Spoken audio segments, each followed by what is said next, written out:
Assuming that you have created the database and also create tables in the database, also load the data into those tables. Let us understand different aspects of projecting the data.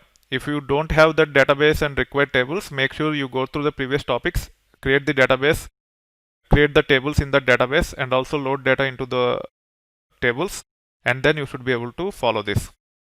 To project the data, we primarily use select clause. We can project all columns using star, or we can provide a subset of columns to project only those fields. So let's see what I'm talking about. If you want to select from all the columns from orders, you can use this select star from orders limit 10. It will project 10 rows using all the columns. Now if you want to project only subset of columns, you should know what all columns the table have. For that you can run this describe command and get the column names, and then you can provide the column names in any order, whatever columns you want to display. You can also apply functions to get derived columns like this. So in this case, this is a derived column, and if you run this, it will project 3 values for each row. One is order customer ID, order status is the last one. In between, this cryptic column name. However, if it is too cryptic and if you want to make sure it to be quite obvious, in this case we are getting year and month, and I want to consider it as order month, and hence I want to provide alias for this derived field. We can provide alias like this. Either we can use as order month, or even without as also it will work. So even if I remove as, you should be able to provide the alias for this derived value or derived column.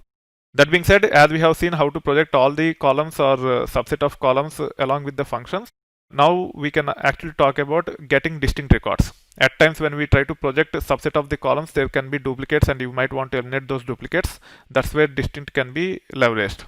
Either you can use distinct on all the columns using star, or you can actually specify subset of the columns and it will apply distinct only on those columns. Let's see an example so that you understand. In this case, we have quite a lot of orders. However, I want to see all the distinct order statuses. Order status is the column name. You can see as part of the describe orders output, there is a column name by name order status. And I should be able to say select distinct order status from orders like this. And I should be able to see only the distinct order statuses, which are these ones. You can also use distinct star. Sometimes the table might have duplicates and we want to eliminate the duplicates. We can use distinct star to consider all the columns and only get the unique values by eliminating the duplicates. This will also work without any issues. If you are using the Spark SQL, I would highly recommend to use limit 10 like this, so that your screen will not be cluttered with too many rows. Let me update this also with the limit 10. Even this one I want to use limit 10. Here also I want to specify the limit 10. Now sometimes we might want to project all the fields except for 1 or 2 fields. In Spark SQL there is no easy way to do that, but if you are using Hive, you can actually set this property and you can use this syntax. So this will project all the fields except order ID, which is quite neat, but in Spark SQL unfortunately we don't have that feature. Probably in future versions it might be available.